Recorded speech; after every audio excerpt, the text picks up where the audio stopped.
جو ملازمین ہیں ان کی پینشن تو بحال ہوگی، اس کو تو کسی کا باپ بھی نہیں روک سکتا، چاہے کوئی سرکاری ملازم ہے یا نہیں ہے، اس کے لیے جو ہے وہ 60 سالہ پہ پینشن مقرر کی جائے۔ ہمارا یہ مطالبہ ہے کہ 60 سالہ مرد ہو یا عورت ہو، ہر صورت اس کے اخراجات ریاست پہ کرے، تبھی یہ ماں کا کردار ادا کر سکتی ہے۔ اس ملک کا شہری ایک ماچس کی ڈبیا لیتا ہے تو اس میں بھی ٹیکس دیتا ہے، ہوائی جہاز میں سفر کرتا ہے اس میں بھی ٹیکس دیتا ہے، ہوٹل میں کھانا کھاتا ہے اس میں بھی ٹیکس دیتا ہے، بجلی کا بل لیتا ہے اس میں تو ٹیکس پر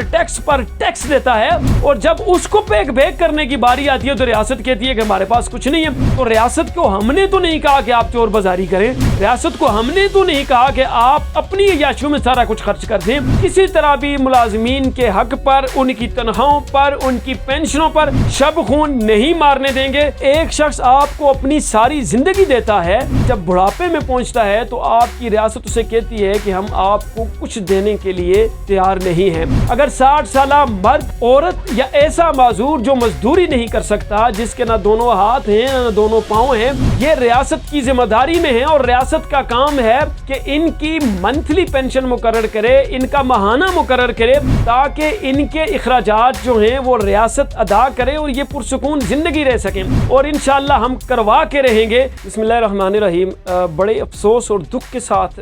یہ بات کر رہا ہوں کہ سرکاری ملازمین کی پینشن پر شب خون مارنے کی تیاریاں کی جا رہی ہیں، اور انتہائی افسوس کی بات ہے کہ ہم ایک ایسی ریاست میں رہ رہے ہیں جو ریاست ماں کے کردار کا دعویٰ کرتی ہے، جو اسلامی ریاست ہونے کا دعویٰ کرتی ہے، اور اس کے جو بیٹے ہیں، اس کی بیٹیاں ہیں جو اس کی خدمت کر رہے ہیں، جو ملازمت کی صورت میں اپنی ساری زندگی دے دیتے ہیں، ان کی پینشن کو روکنے کے لیے، ان کی پینشن کو کم کرنے کے لیے، ان کی مراحت کو کم کرنے کے لیے یا ان کی تنخواہوں کو کم کرنے کے لیے آپ جو ہے وہ اقدامات اٹھانے پہ تلے ہوئے ہیں، یہ قطعاً ہم ماننے کو تیار نہیں ہے۔ یہ بالکل سراسر غلط فیصلہ ہے۔ اسلامک کنسیپٹ ہے بھی یہی ہے۔ اسلام آپ کو بالکل یہ درس دیتا ہے کہ آپ کی جو ریاست ہوگی، جو اسلامی اصولوں کے مطابق ہوگی، اس کا جو بیسک کنسیپٹ ہوگا وہ کنسیپٹ ہوگا ایکویلٹی پہ، فریڈم پہ اور سالیڈیرٹی پہ۔ جہاں پر ایکویلٹی ہوگی، انسانی مساوات ہوگی، انسانوں میں برابری کی سطح ہوگی، عدل و انصاف کا معاملہ ہوگا، جسٹس فراہم ہوگا،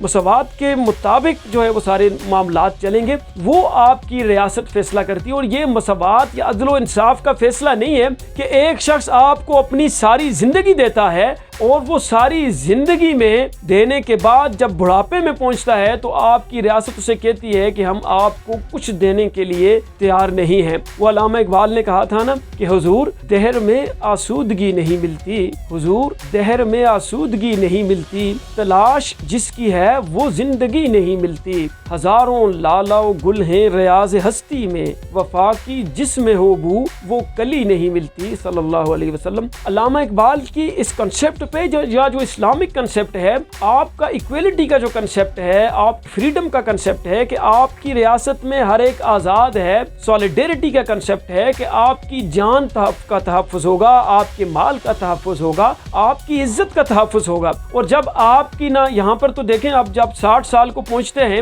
تو ایک 60 سالہ شخص جو ہے، چاہے وہ مرد ہے یا عورت ہے، چاہے وہ سرکاری ملازم ہے یا نہیں ہے، وہ کسی کام کے لیے نہیں رہتا۔ اس کی نہ دماغی اسٹرینتھ اتنی رہتی ہے کہ وہ کوئی بڑے لیول کا کام کر سکے، نہ اس کی جسمانی طاقت رہتی ہے۔ اور بالخصوص پاکستان جیسے جو ڈیولپنگ کنٹریز ہیں جہاں پہ تو غذائی قلت میں بچہ پہلے دن سے ہی ہوتا ہے، وہاں پہ زیادہ مسائل ہوتے ہیں۔ اس ریاست کا کام یہ ہے، چاہے کوئی سرکاری ملازم ہے یا نہیں ہے، اس کے لیے جو ہے وہ 60 سالہ پہ پینشن مقرر کی جائے۔ ہمارا یہ مطالبہ ہے، اور جب کبھی ارباب اختیار میں شرکت ہوگی یا اختیار ملا، سب سے پہلی پرائورٹی یہ ہوگی کہ 60 سالہ مرد، چاہے مرد ہو یا عورت ہو، اس کو ہر صورت اس کے اخراجات ریاست پہ کرے، تبھی یہ ماں کا کردار ادا کر سکتی ہے۔ اگر 60 سالہ مرد، عورت یا ایسا معذور جو مزدوری نہیں کر سکتا، جس کے نہ دونوں ہاتھ ہیں نہ دونوں پاؤں ہیں، یہ تینوں افراد، چاہے معذور کی عمر 20 سال ہے یا 60 سال ہے یا 50 سال ہے، یہ ریاست کی ذمہ داری میں ہیں، اور ریاست کا کام ہے